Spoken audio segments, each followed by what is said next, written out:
I wouldn't do Shark Tank because I don't want to lose any control, especially to someone who's looking for profit. I know exactly what to do to Augusta to increase the enterprise value. I'm glad it never worked out. What would I ask? Like, you want evaluation? Yeah. Oh, Lord. Well, I've said no to 10 million, and that was a year and a half ago. Every time I saw any friction in my family, it was around money. You are the chat GPT of the lawn care industry. I don't think I would want to live without the businesses. And I know that's a very harsh statement to say something so final like that, but I really don't think I would. How did you learn so much about the industry and how do you retain all this information? You see patterns, right? You know, what I lacked in my first 5 years of business was I didn't have the pattern recognition to be like, oh, I should do this. This is obvious because of X, Y, and Z, and this has happened in the past. It is a matter of, I have seen it work 10 times, and I have seen it failed 0. Therefore, I have with great confidence in the 11th time it's going to work. Because if you make a bunch of money, people will start to listen to you. I still don't think I have enough money. Do you still sleep in like that closet? It is a great day to be part of the Dirt Life. Today with us, the legendary Mike Andes. Let's go! This guy showed up out of the blue, came to the Calgary, Alberta, and we're like, oh shit, cancel all your plans. We're coming here to film this. So Mike Andes, thank you so much for coming in. My pleasure, my pleasure. Thanks, bud. You are the chat GPT of the lawn care industry. Like, at your event summit, like people were asking questions like, oh, that's an easy question. Here are the 10 steps you can do in this order, like going from there too. How did that happen? Like, were you, I know like, yeah, you know, we're going to med school, all this going on there, but how did you learn so much about the industry and how do you retain all this information? It's honestly just seeing the same thing over and over and over, right? Like if you consistently see people run red lights crash, like it's not a rocket science, but like I should stop at red lights.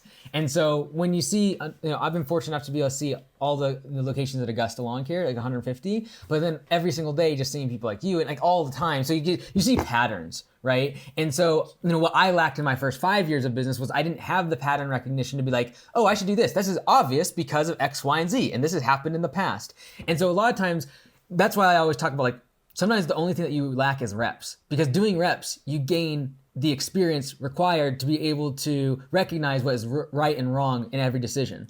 And so I'm in the fortunate position to have a lot of inputs and see like, okay, there's a pattern, like, oh, this works. So now with confidence, I can tell other people to do it because like I see it work 10 times.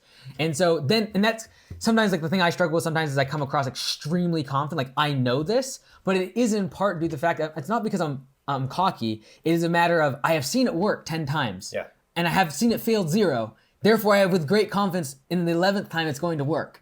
And so that would be the short answer. Cool. And I was watching an interview with you like 5 years ago. You're going to go on Shark Tank and you're going to offer them 10% of Augusta for $200,000. What would you go if you were going back to Shark Tank today? What would the new offer be? I wouldn't do Shark Tank because I don't want to lose any control, especially to someone who's looking for profit. Correct. Like immediately. Like, I know exactly what to do to Augusta to increase the enterprise value. It doesn't align with what I want out of Augusta. And so I would never do it. I'm glad it never worked out. But what would I ask? Like, you want evaluation? Yeah. Oh, Lord. Well, I've said no to 10 million, and that was a year and a half ago. I think it, like, the real value, it'd be so tough because like I'm so a part of it and I'm not trying to separate myself from it, right? I still every single day do a mastermind with every owner. Yeah. Like that's hard to replace if you're trying to do private equity, right? So like, I don't know. It just all depends who you talk to. Like if you start saying, okay, well, franchise is a very sticky model similar to SaaS or software. So you can say 20 times revenue. Like, well, I don't know. Like that's where it's like, if I really want to do the math on this, I could say I'm worth $100 million. Yeah, but that's all on paper. I didn't pay me a single thing. I'm still redlining all the businesses and trying to like spend every dollar we make. So it doesnn't mean a whole lot to me. I don't really think about it. If someone offered you a check right now of $50 million, would you take it? For 100%? Of Augusta? No, I wouldn't because I've told I will never give up ownership. Or I will never give up control. So if they were going to give me 100 million, was it 100 or 50? 50. Okay, if they give me 50 million for 49% and I had 100% or 90% voting shares, I'd consider it. Got it. Yeah. Got it. But I don't think anyone's going to do that. I was really taken aback in that same interview you were talking about in Africa with the orphanage, that every single morning they would pray that lunch would show up and stuff. Can you tell me a little bit about your faith journey and how that inspires your day-to-day decisions? And would you mind sharing a little bit more about that side of your life? Yeah, so like, back in the day, there are like videos of me online actually preaching. Really? And so like, I actually thought I was going to become a preacher. Like a pastor? Yeah, Oh, cool. exactly. Oh, yeah, minister, preacher, pastor, whatever you're gonna call it. My dad has been a minister. My dad's dad has been a minister. My mom's dad was a minister. And so it's kind of like in the family. Christian. Yeah, 100%. Okay, cool. Yeah, and so I thought that was the way I was going to go. I think now that I have been in business long enough, and like with the circle of influence now, like I believe I can impact more people doing what I'm currently doing. And it sounds crazy, but I heard about like a conference. Like if you want to have the most impact, you typically make a bunch of money. Because if you make a bunch of money, people will start to listen to you. They just like, do, yeah. In part, the only reason people listen to talk about lawn care and landscaping is because Augusta starts to compete with them. And the only reason they care about the Augusta is like they see this big business I'm building, like, oh, I should go listen to what he has to say. Yeah. And so if I am trying to get someone closer to any objective in life, whether it be get healthier, stop doing unhealthy habits, get closer to Jesus, whatever it is, if I can garner attention, I can then reflect that towards whatever I value. Yeah. And I value taking care of your team, pay for performance, knowing your numbers, all these. I also care about like religion and like Jesus and these sort of things.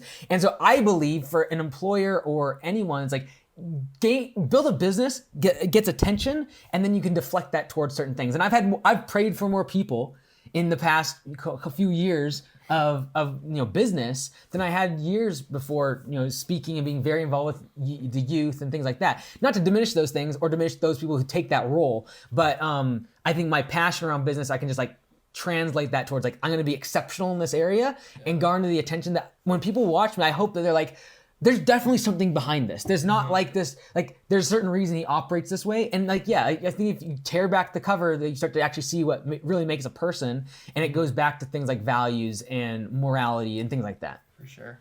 Oh, that's very cool. Could you tell me like a bit more? I'm just curious about like your like upbringing. Like how was that? Was it like your dad was like very strict with you and was like go to church every week? Like how was that for like you? Because you're obviously like, a very unique person. How was your upbringing? And we want our children to be in the faith and stuff. Like we're both Catholic, and like it's very important that our family stays in the faith. And people aren't going to church these days, and it's really sad. How was your upbringing? How are you going to raise your children? Oh wow, that occurred really fast. So my upbringing, it was very religious. Obviously, we went to church 3 times a week, plus usually a youth service. We were usually at church every day because my dad was involved in everything, and he was like a servant. Like he is the epitome in my mind of like what a true pastor is. And I've seen both sides. I've seen the people who like, it's like, you really run this like a business versus an actual ministry. And like, they actually care about people. And I saw it firsthand. So like, there was definitely like, I saw no hypocrisy from my family. And so that's why I think like why I'm so attracted to it. And even though it was such a big part of my life, I continued it. Because a lot of people like PKs, they'll go the opposite direction because they saw the hypocrisy. Sorry, what's a PK? Preacher's kid. Sorry. No, 100%. They'll go the opposite direction because they saw hypocrisy around all of this like outward expression of what they thought was religious. It's just like there for like money too. Like a lot of people can just make money off. Yeah, and like my parents weren't like that. So I definitely like that's why I still am probably still very much into that. I would say we moved like 23 times before I was 18. So like we never really had like a home thing going. And as a kid, I just thought it was normal. Like we just moved like every several months. We never really had money. The one time we bought a house, like that was right in the middle of the collapse. We lost the house and had to go move out. So that was tough. You guys would have been terrible lawn care clients. Yes, horrible. Well, I was the lawn care guy from a very young age. But yeah, like I think we can always look back and see how our childhood could have been better, but it's ultimately what made us who we are. Ultimately, I could look back and say, yes, like every time I saw any friction in my family, it was around money. So that probably bent me in the direction of like, I do not want that, and I will do anything possible. And that's probably the reason I am the way I am and don't spend the money. I just like keep making more. Like, and that's negative, I would say. Like, I went too far that direction. Do you still sleep in like that closet? No, a year ago I moved out. I have a 1-bedroom apartment. It's in the complex I own, just like a little 1-bedroom. But it would make perfect sense for me to get a really nice house financially. Like I could make perfect sense of it. Same thing with the car. But like my Honda Civic works. The 1-bedroom apartment works. But yeah, for 4 years, like the reason we were able to get through growing Augusta to 100 locations where we burnt money like crazy is I slept in the closet of the studio. Like in the shop, And so whether or not that contributed, I don't know. It's just like that mentality of like, I still don't think I have enough money. Yeah, that's like that humble mentality of just like. I wouldn't call it humble. Go. I think it's broken. I think like there's definitely something that's weird about like having so much money and then like thinking like, oh man, I don't know if I can like spend this $30, right? Like that's a problem. That's a bit weird, yeah. And so like I'm getting better at that. So like I got the boat last year, or a boat club. So I'm in the boat club. Even these trips, like it makes no financial sense, but like I know it's like what I like to do. I know in the long term I'll be proud of it, and it's like it's what I like to do. And I took my family recently for the first time, like all their extended family, on a vacation to like a really nice villa in Mexico on the beach. Cool. Like, that was cool. Yeah. So like those are things like even a year ago I would never have thought about. So I'm just learning, like, and trying to be, make sure that like those things that were negative, quote unquote, in my childhood don't get reflected down. Like I don't want to be the 70-year-old with a ton of money and like my kids hate me. I don't want that. And so times and seasons change. Like the past 10 years has been indexed heavily towards business. Yeah. And I think the next probably 5 to 10 years will be. But there'll become a time like I have a wife, I have kids, and I will just go 110% in on that. And so I think it's just a matter of seasons and things change, but that's currently the season is business, and anything that doesn't rhyme with Augusta and Copilot is kind of off the table. And since it's come up, sorry, Liam, I gotta ask this. Go for it. Since it's come up, are you single? And if so, are you ready to mingle? I would say both, yes. Yeah, I'm definitely single, and I'm like getting to the point where I would be ready to entertain a longer term relationship. How would a woman actually approach you? You're super ambitious, you're high value at Augusta and stuff. What kind of a woman are you looking for? Just for all the women at home watching like Annie's past while and stuff. Oh man, let me think.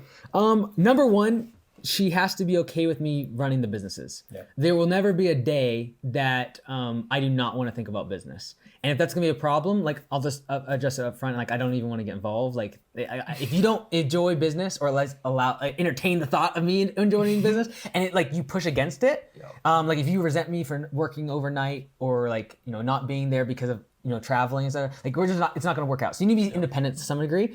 On the flip side, like I've talked with Dr. Cash, she is like, maybe she comes with me on all my trips and actually part of the media and the setup and organization of everything. That would be super cool too. She definitely has to be someone of faith. I could not handle someone that was like opposing that, especially against it. Does she have to be Christian, or could she be like Muslim, Christian, like Catholic, or would it? I would probably say so. Like there has to be enough. Like the Bible talks about being unequally yoked with somebody else, right? Like I just don't see me thinking that something is very, very bad and then think like, oh, that's totally fine, or vice versa. Especially when kids come into play. Yes. Because now it's like, well, now we need to agree on a standard here, and either we're both going to compromise, which there's compromises in every relationship, but there are certain things that, like I'm just not going to feel comfortable, and you're not going to feel comfortable if I don't do it. So like there's just, I think like communication is important though too, because I think everyone has to make some sort of compromise. Like I won't be able to work the way I do now. Like it is literally sleep, workout, and work, and that's all I do. And that's not healthy in the long term, especially if you get a relationship. And so I have been purposefully not trying to get a long-term relationship for years now, mostly due to the fact that like I just know I'd be a bad long-term companion. However, I am working on it, and I do think like Dr. Cashy is helping me figure out the fact that like she could potentially be with me on all of these trips, and like I could probably enjoy these trips more with someone like that. So we'll get there. And would you prefer just like a girl that's like kind of stay at home with the kids, or do you want a girl that's like very like entrepreneur and ambitious, kind of like you? I would probably say the latter. I've seen ambitious? both work. Okay. But I do think the latter, because I think otherwise they'll begin to resent what I love.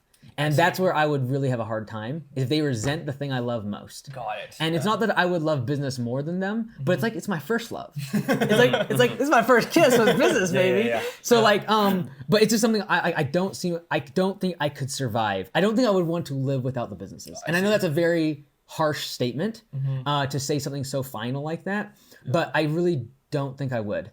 And again, things change, life happens, But like I've gone through 2 times where I thought I was gonna die, and like was close to it. And so when you come out of that, you look at every single day as like, I'm going to do what I know I'm here for, and what like I feel like I have a unique advantage at, and I currently believe what I'm doing is what I should be doing.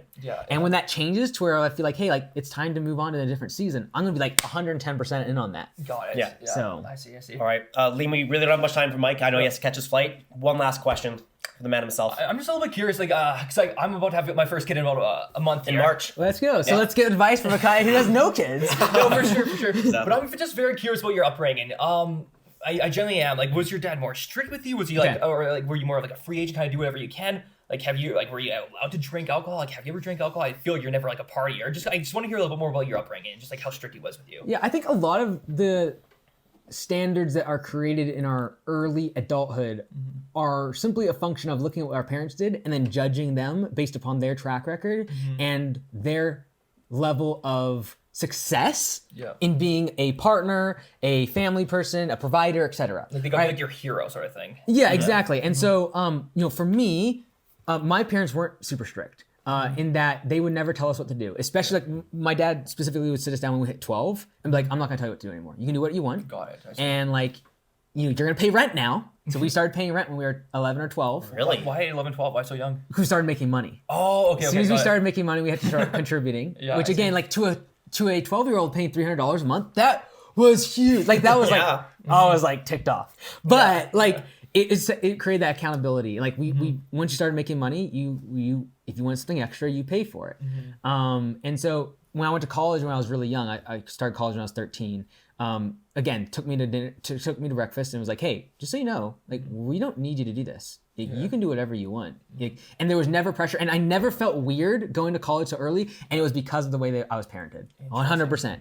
They get all the credit for. I never felt strange going to college. Like I was 13 with a bunch of 30-year-olds. Yeah. Like I literally didn't see the age thing. I just felt like part of like it was so normal, and I'd look in the mirror and be like, okay, you are going through puberty. That person has kids. Like that was weird. In hindsight, but like it never felt weird, and it's because they parented me like perfectly. In my opinion, in that area, like perfectly.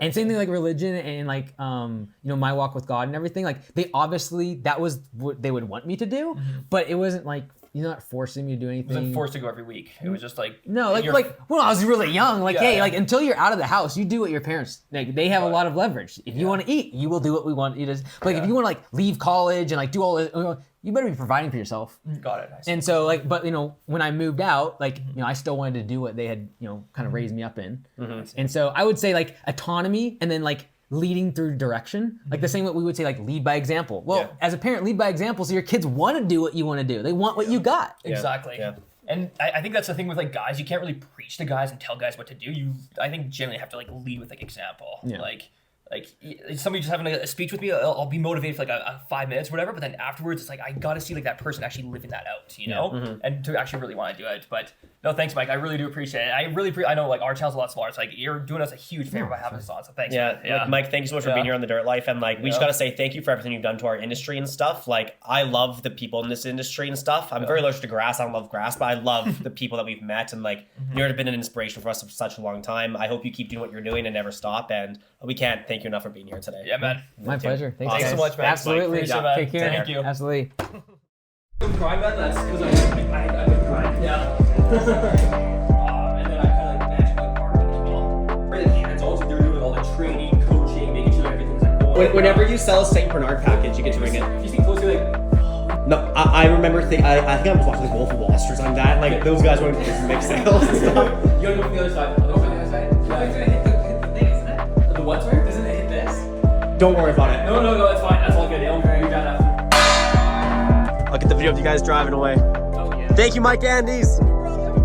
Say Tyrell, thank you. Mike Andes leaving. Thank you so much, Mike. That was awesome. Yeah, our dogs, let's grow this biz.